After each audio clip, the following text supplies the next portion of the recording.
আজকের গল্প অভিশপ্ত ফ্ল্যাট। আমার ঘটনাটা 2002 সালের। আমি তখন ক্লাস 8-এ পড়ি। 2002 সালের ফেব্রুয়ারি মাসে আমরা একটা নতুন বাড়িতে উঠি। বাড়িটা 4 তলা ছিল।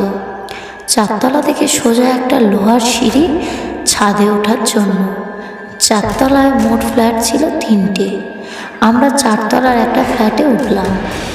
আমরা ওঠার কিছুদিন আগে বাড়িওয়ালার মা মারা যান। ঘটনাটা শুরু হয় এর 3-4 মাস পর থেকে।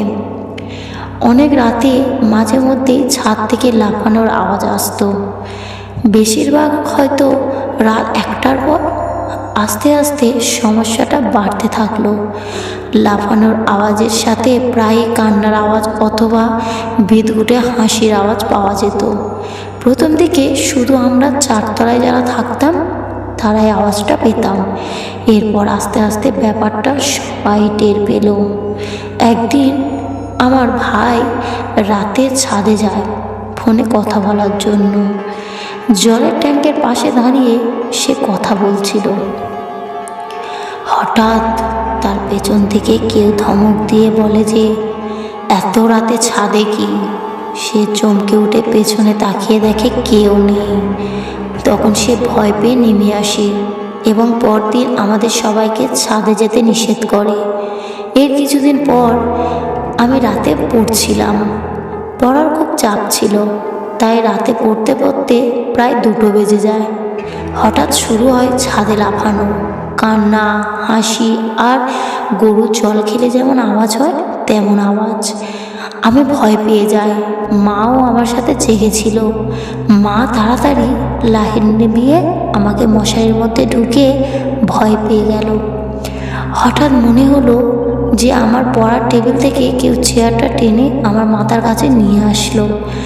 এমন বিদঘুটে আওয়াজ হলো যে মা আর আমি ভয়ে একজন আরেকজনকে জাপটে ধরেছিলাম। উঠে যে লাইট জ্বালাবো সেই সাহস পাচ্ছিলাম না।